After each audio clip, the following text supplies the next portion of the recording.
Good afternoon, everyone.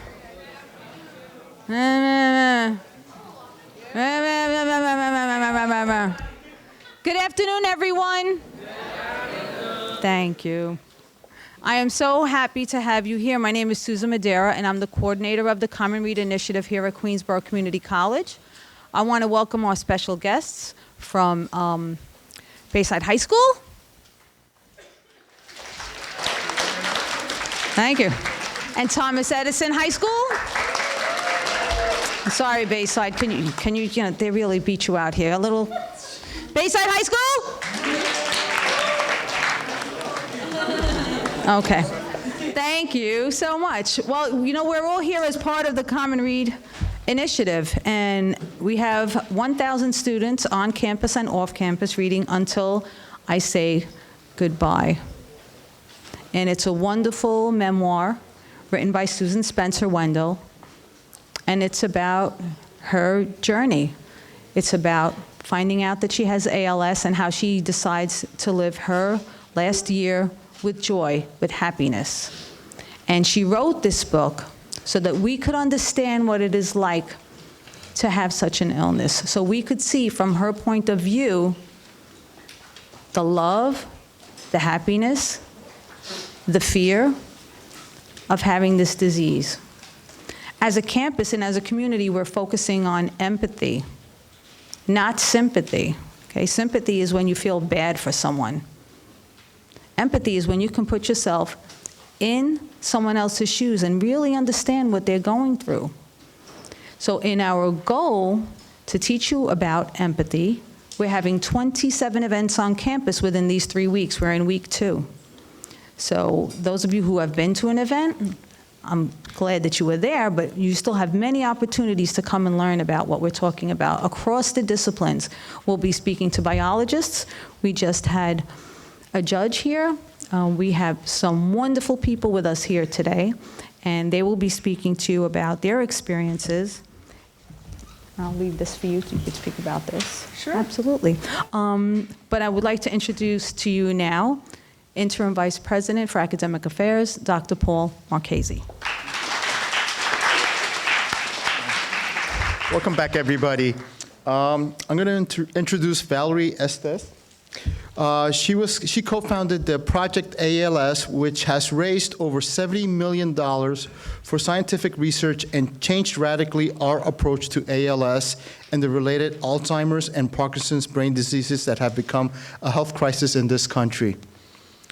As Director of Research for Project A.L.S, Estess motivates scientists and clinicians for competing research institutions and biotechnology to work together toward a deeper understanding of the human brain. Under her direction, in 2006, Project A.L.S opened the Jenifer Estess Laboratory for Stem Cell Research, the world's first and only privately funded laboratory to focus exclusively on stem cells and ALS. With her sister, Jenifer Estess, Valerie wrote the national bestseller, Tales from the Bed. We're going to talk about it, right? The memoir that inspired us to dream big, work hard, and to go deep regardless of our obstacles. The book is based on the story of the Estess sisters, Jenifer, Valerie, and Meredith, who drew upon the lessons of their youth to fight Jenifer's diagnosis of ALS at the age of 35. She has addressed professionals in nonprofit sectors, women's groups, and audiences wanting to achieve dreams that seem unreachable. It is my honor to introduce to you Ms. Valerie Estess. Thank you. What a sweet introduction. Are you all from high school or college students? Show of hands.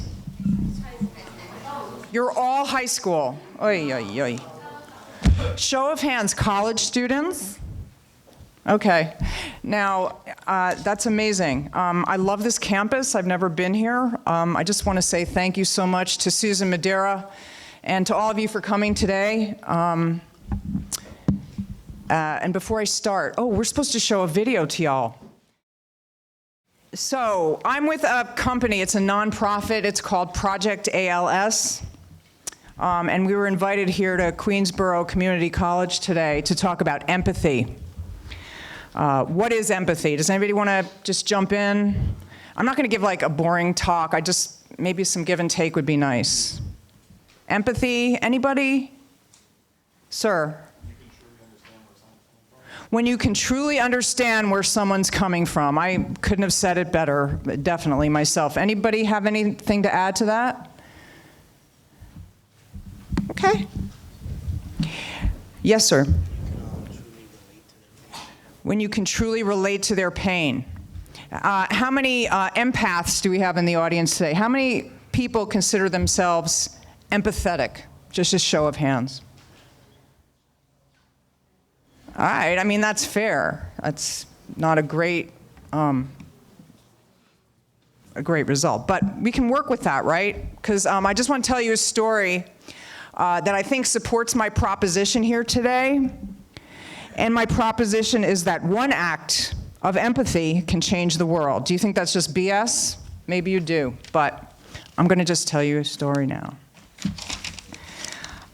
So the world. One act of empathy can change the world. This is a world that needs your empathy badly. And why? From my point of view, it's that there's a tsunami coming our way, and it's picking up steam. You may not have read about it in the newspapers, but we all need to pay attention because this tsunami is getting closer, because our world is getting sicker. As our population ages, that's a great thing. Our life expectancies are pretty decent. We live older than we used to live 150 years ago, 10 years ago. Doctors can keep us alive and kicking to do the things we love, to be with the people we love. You know, that's beautiful. One of the big sticking points, though, is that people are getting more brain disease. Is there anyone in this room who's been touched by a neurodegenerative disease? And I mean by that ALS, Parkinson's, Alzheimer's, or Huntington's? Anybody with a relative, a friend, just a show of hands. Okay, that's quite a few people.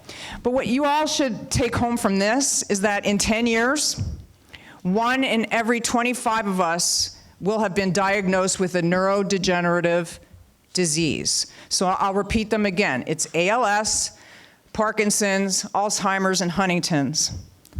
Let me just talk a little bit about ALS, because that's why I'm here today. ALS is a brain disease. It can affect anybody from your age up through the 80s or 90s, like your grandparents or older people. It's an equal opportunity disease. It hits all genders, races, ethnicities, socioeconomic backgrounds, you name it. And what ALS does is, you could be walking around just fine today, but the way it presents itself, it's different in different people, but by and large, this is how it presents. So do you know when you're totally tired, like you're exhausted, and you get a little twitch in your eye? Has anybody ever experienced? I see a light bulb there. But so ALS involves sometimes this kind of twitch, not in the eye, don't worry. I'm just, but muscle twitches. Sometimes weakness. So who's an athlete in here? You like sports. So it would be something like, all right, you're taking the ball in for a layup, right? And suddenly you fall, like your leg just gives out. Right? And that can happen to anyone. I don't want to cause a firestorm in here, but the truth is ALS presents kind of in that subtle way. For other people, it presents through speech. So maybe you're a little young if you're mostly high school kids, but sometimes we slur speech when we've had chemicals in our bodies. But you don't know what I mean. Don't stop smiling. Okay. But with ALS, sometimes, and a lot of people I've known have experienced this onset of the disease where they're talking and suddenly they begin to slur their speech. And sometimes it's just in an instant and they're like, oh, what was that? And then their speech is totally back to normal. That's another symptom of early ALS. That's kind of weird. I'm describing two very different kinds of symptoms, right? But the truth is, for ALS, we're talking about an attack on a certain kind of brain cell that we all have. And they live in each of our bodies, in our brains, but mostly up and down the spinal cord, right? Okay, so these brain cells are called motor neurons. And motor neurons are really important because what they do under normal circumstances is they take the messages from our brains and they send those messages out to muscles all over our bodies. So for example, if you want to eat one of those cookies out there, you're not going to get up now and get one, but your brain tells your motor neuron to tell all the muscles you'd need to reach out for that cookie to reach out. And when motor neurons get sick in ALS and they die, we progressively lose our ability to move, to speak, to swallow, and to breathe. It's a lethal thing. And post-diagnosis, you'd be lucky to live 2 to 5 years. Because eventually, the motor neurons that control your breathing, your ability to swallow, they're all shot. And here's another really disturbing aspect of our work at Project A.L.S. There's still no medicine for it. So when you're, okay. So when you're diagnosed, it's kind of like adios. Because has anybody ever been to a doctor here? I would love your honesty, where he or she has not been able to send you away with a prescription or some instructions for feeling better. Anybody? What happened? Uh-huh. So, like, the pain sometimes is too bearable where I can't move. Yeah. But if I want to get the surgery, that's 10 months I got to lay in the bed. Right. So I'd rather just deal with the pain than... Wow. That's awesome. But I mean, that's not awesome. That sucks. So did you hear that? Your sister over here has scoliosis. Can you get your empathy going for that? That's very tough stuff. However, I might say, there's some great surgery for scoliosis and great treatments on the way. So that's the good news. So I just wanted to give you a sense of what ALS was. And Project A.L.S. We recognized this problem back in 1998 when my sister Jenifer was diagnosed with ALS. She got the kind that presented with the twitches, and she was living in Manhattan at the time, and I remember very clearly she was carrying my son in her arms and she was going for a cab and she just wiped out. And it was all funny because sometimes when your friend falls, it's fun, you have to laugh. It's like slipping on a banana peel. It's funny until it's not funny. Fast forward to Jenifer, you have ALS. She was 35. I'll get back to her in a second. But the key point I would like to make here is that Project A.L.S. has used empathy as a strategy to change science, so that now we're closer to medicine than ever before. Now, you may ask yourselves, how can you use empathy to affect what goes on in a laboratory at some crazy university, right? Well, it's actually kind of simple. When my sisters and I realized that Jenifer had ALS and that there was no medicine for it, we set out to find scientists who wanted to empathize with our situation and also with each other. You're falling asleep. I want to say something that interests you. But what I will say is when we got out into this field to find out who was getting closer to medicine, what we found was a bunch of scientists, like the big nerds of the class. As you might imagine, maybe some of you are the nerds of your classes, and I'd like to see you after the talk today. But they weren't talking to each other. Everybody was very covetous. So if a scientist discovered, say, one of the genes involved in ALS, he would take it over to his little iPhone cubicle, whatever, and not really share it with anybody. But meanwhile, little did he know that he had a colleague in another part of the country that was working on something complementary, but they never talked to each other. Empathy is what I'm talking about here. So what Project A.L.S. did is we moved in and we said, no wonder there's no medicine for this friggin' problem. Nobody's talking, nobody's sharing. Nobody's being made to meet deadlines. I'm sure you all meet deadlines in your life. Why should scientists or doctors be any exception? We felt like they should be working together for answers. So we started Project A.L.S. I'd like to introduce the team. This is Project A.L.S. There's Meredith Estess, my sister, who's the president, Aaron Fleming, the associate director, and Wanda Papaye, who's the director of our social media efforts.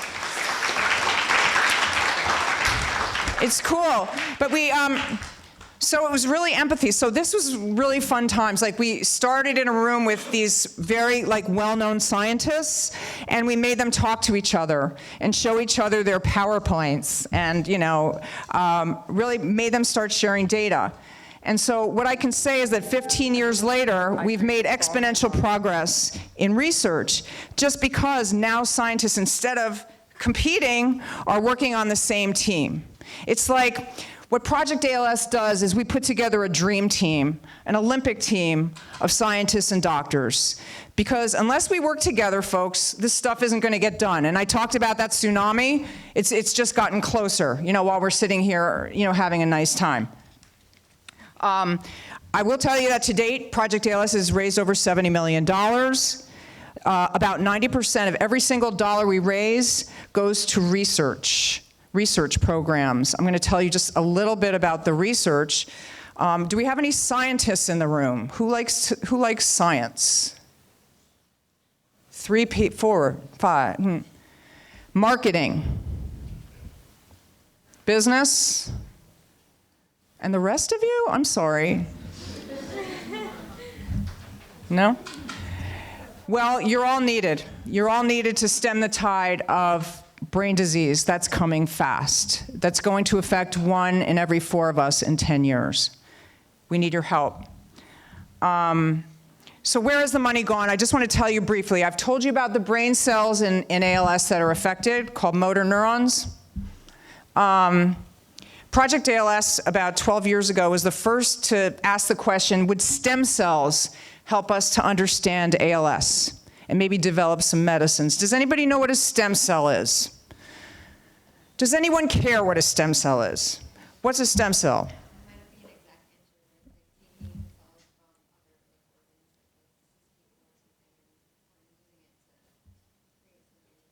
That's a very interesting answer. It's sort of right, thanks to progress that we've made. I know that in some cases they use a baby's umbilical cord. Yes. From the childbirth, and they'll extract the babies from that. That's correct. And do you know why they would want the cells in a baby's umbilical cord? Does anybody know? Why are those cells different from other cells? Does anybody know? Or have a guess?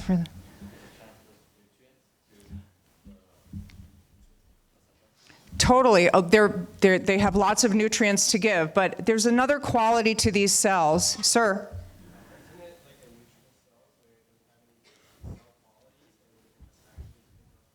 That's correct. That's absolutely correct.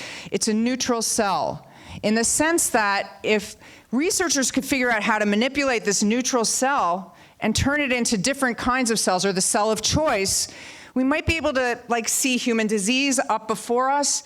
We might be able to screen drugs against the cells that we make, et cetera. So I'm just going to skip to now, where scientists, thanks to Project A.L.S. efforts, can take skin from you or anyone in this room and turn it into motor neurons, the very cells affected in ALS. But that's profound. God bless you. But so it's really kind of profound. Think about it. So a small skin punch. I remember I was among the controls, the early control group. But it's like going, does anybody go to the dermatologist? You're all too young. It's really nauseating. You go to the dermatologist? All right, well, all right, you went once. But what's pretty common is when people my age go to the dermatologist, they take a little skin punch from you. So that's all that scientists need to take now to derive brain cells from your skin. Is that trippy or what? No, come on, you guys. This has been an amazing tool for scientists in the last 5 years. Because, yes? So, isn't the motor neurons in the brain? Motor neurons are in parts of the brain, and they also reside from the top to the bottom of the spinal cord. Well, now it's interesting. That's a good question. So when I say brain, I mean spinal cord too, because who took biology? Where does the spinal go? Nobody even talks about this. It's part of the brain, y'all. So actually, that's where a lot of awful diseases happen, in the spinal cord. But in answer to your question, yes, there are areas of the brain where motor neurons live, and they're affected in ALS as well. But so now, what we're doing with researchers at Harvard, at Columbia, at the Salk Institute, at Johns Hopkins, at Ohio State University, what we're doing is taking skin samples from people who have this disease, and we're starting to study their motor neurons.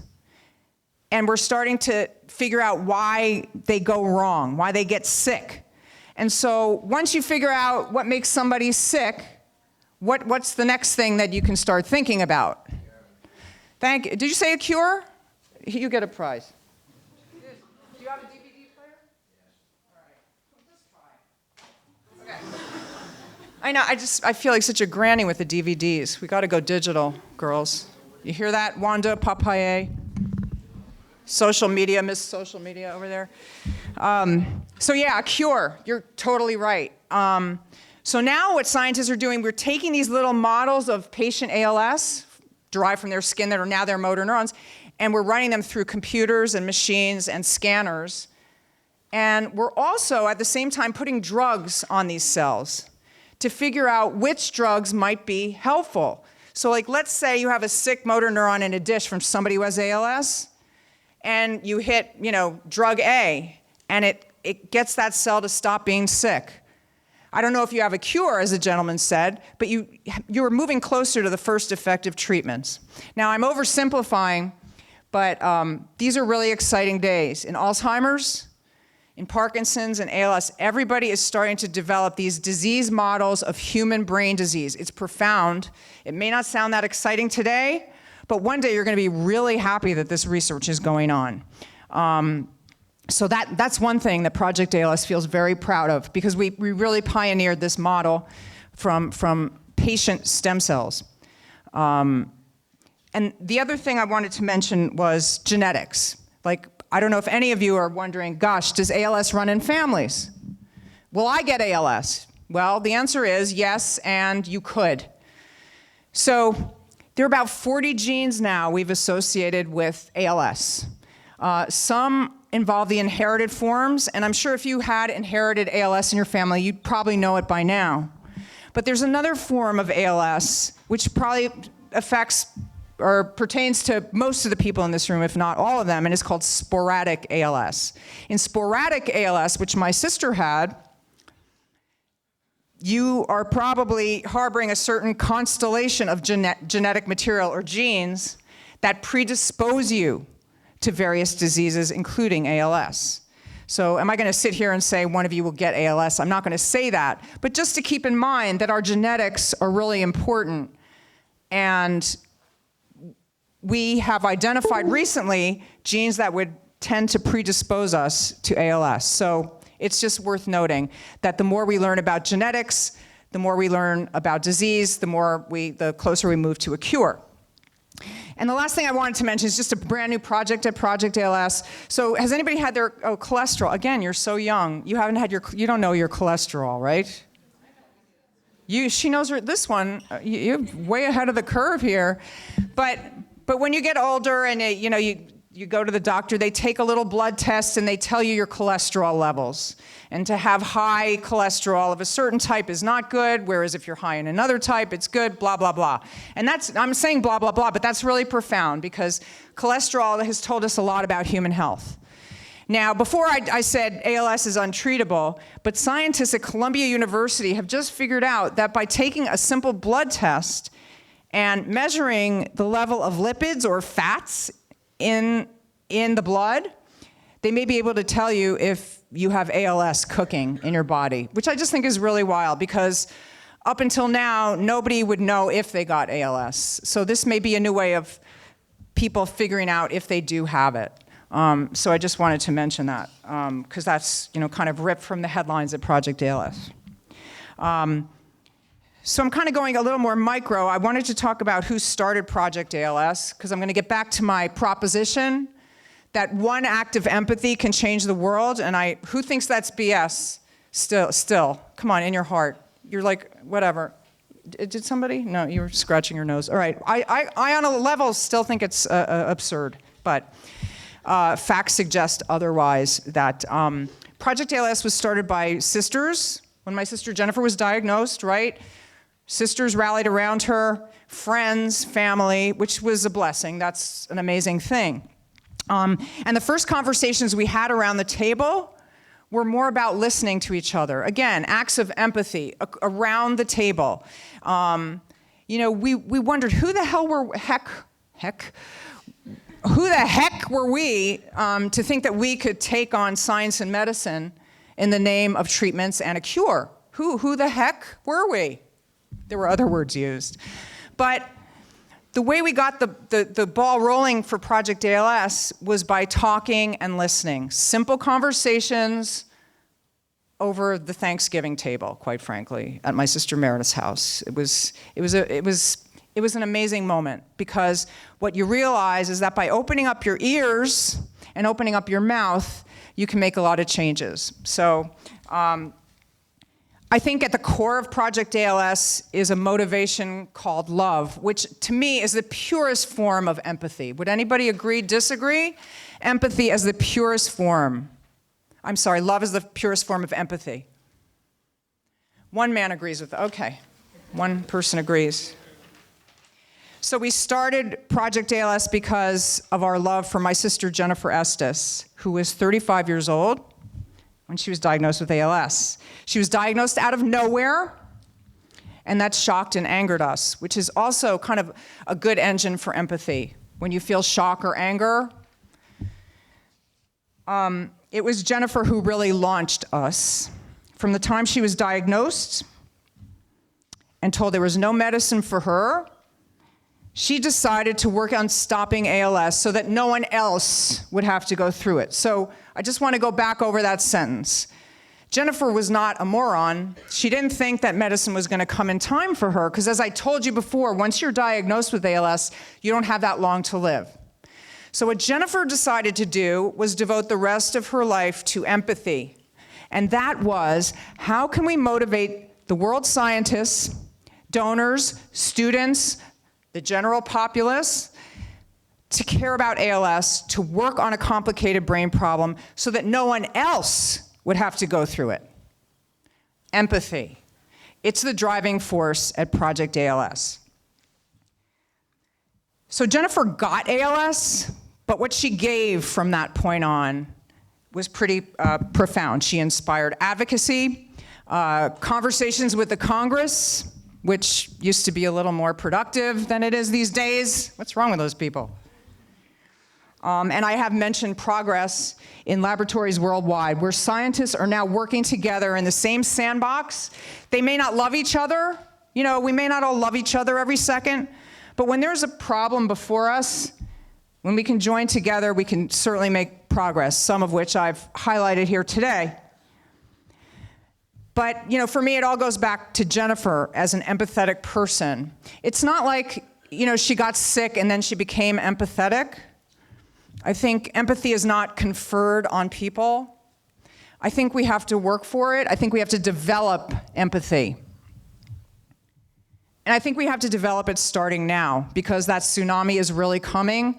I know you guys are super young and you don't think anything's going to hurt you, but I'm telling you, the neurodegenerative diseases, ALS, Parkinson's, Alzheimer's, Huntington's, it is coming, and we have got to do something about it. So today, I urge you to ask your empathetic self what it is you could do to participate in the fight against brain disease. It may be something as simple as talking to somebody about what you've heard today, or something you read about ALS, Parkinson's, or Alzheimer's. But I just wanted to share, as I segue out of my very long talk here, into how simple an act of empathy can seem. As I said, Jenifer was actually my younger sister, so is Meredith, but Jenifer, they both teach me every day. Jenifer, by the way, passed away in 2003. She's still teaching. She can't shut her mouth. But Jenifer taught me when I was your age, I really wanted to be a writer. Does anybody want to be a writer here? One person. Come on, you guys. One writer, two writers. Anybody? Does anybody like to write? Okay, I don't know. All right, so that was a lot more. I saw you back there. I saw you. I just wanted to say that when I was your age, I really wanted to write, but I felt humiliated. It's really weird. I'm sure we all feel embarrassed about something. We all have our thing, right? I can't think of anything more humiliating than writing something and then showing it to somebody, which is, like see a psychiatrist, right? But does anybody, do you know what I'm talking about? Like, is there some form of self-expression that makes you just cringe? Oh, you're a very well-adjusted group. Okay, nobody's cringing. Come on, you guys. Help me out here. But Jenifer told me to write. This was the empathetic Jenifer, and this is how she changed me. She said I didn't have to write like Shakespeare, or who's your favorite writer? Throw out a name. Mark Twain, I heard, brilliant. Who said that? Prize.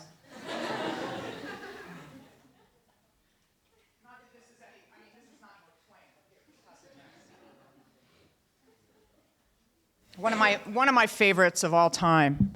But what Jenifer said to me is, all right, so maybe you don't write like Mark Twain or Shakespeare or Virginia Woolf. But you have to do what you love. And if you want to write, if that's what you really want to do, you're going to have to write. And to me, that was an incredible act of empathy because she saw me. My sister saw me. And she confronted me. And I wrote a book. And it's not the book that we're all here about today, sadly. Somehow you guys got baited and switched. This book is called Tales from the Bed, and it's actually Jenifer's memoir, and I wrote it with her. And it was really hard to do. Imagine what Jenifer was going through. She had friggin' A.L.S, okay?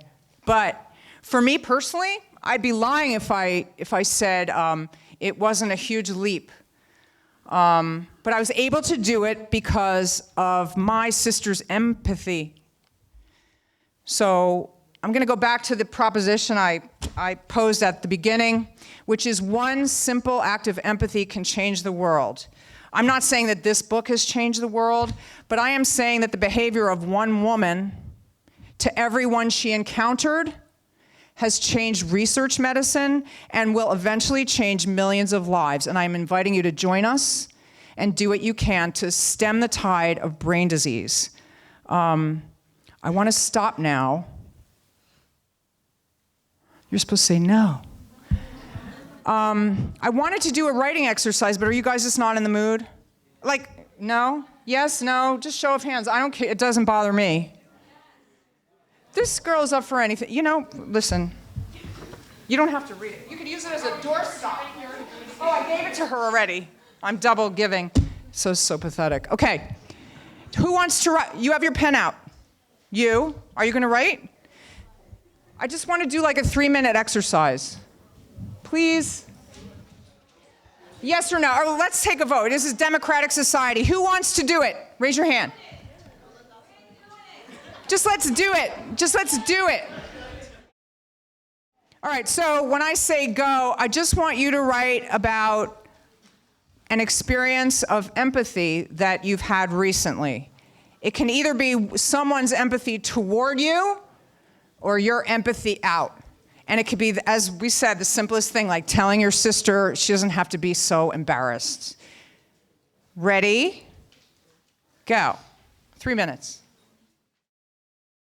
Was that not incredible? I have to tell you that I have spoken with Valerie on the phone. And, of course, via email. And she was wonderful when I asked if she would come to Queensborough to speak to you today. And she was awesome, and they sent to me a copy of the book, Tales from the Bed. And I'm a very emotional person. And I just finished the book the other night. And I'm standing at the doorway and I'm waiting to welcome our guests, and Meredith walks in. And I thought she was Erin, who I've also been speaking to on the phone, and she says, I'm Meredith. I got so choked up. I was choking on my words, because from reading this book, I felt such a closeness with these two beautiful women. The love that they have for their sister, and that their sister had for them and for their children. It was amazing. And you know what? Honestly, the love that she had for everyone, including people she never met. It was so important to her to get her story out so that you could understand what was going on. And so that you can make a difference. And you can. And you've shared little things that you've done, little positive things. But every one action has another reaction, and another reaction, and another reaction. And I know that all of you have our Pay It Forward cards, right? How many of you have used it? Thank you. There are only about 20 posts so far, because from what I see, you guys are a little bit shy about writing. You don't have to identify yourself when you post on the website. But with this card, we're asking you to pay it forward. You choose what it is that you want to do. It could be a small thing. We even give you examples on the back. Share a swipe on your Paper Ride Metro card. Help someone to study. Do something positive. Be the change in the world. Nothing is going to change unless we change it. How much courage did it take to want to pull something together like this, to create Project A.L.S, to make a difference in the world, to help other people? She knew that there would not be enough time to save herself. She wasn't a selfish person. She was thinking about you and you and you and you back there and someone in your family. She wanted to make a difference. You can make a difference. What can you do to make a difference? You're here today. What can you do when you leave? It's so simple. And yet you're so beside yourself that you don't know what to say. It's as simple as telling someone else what you learned today. I went to this really cool event this afternoon, and there was this wild woman up there, and she just went off, and she was telling us all kinds of stuff. But I didn't know that so many people could die from this disease. I didn't realize that there is hope. I didn't realize that I could do something. You can. You can help in your community. You can donate blood. You can give canned goods to a homeless shelter. We're collecting eyeglasses so that we can give people the gift of sight. But you can certainly tell people about this horrible, horrible disease. Education, right? We're all students here. You're here because you want to learn something. And when you learn something, it's best to share what you've learned so other people learn it too. So please do that.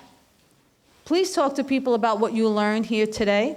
And please join me in thanking our guest speaker, Valerie Estess, and Project A.L.S, and Meredith, and everyone in the back. Please join me in thanking them for coming here today. And you know what? They actually provided the snacks in the back of the room. Oh my gosh, you know what she said to me on the phone? These kids are going to be hungry. I got to bring something for them. Talk about empathy. She never stops. So thank you very much. Thanks for coming today. Thanks for being part of the Common Read. And thank you to our guest speakers. Have a wonderful afternoon.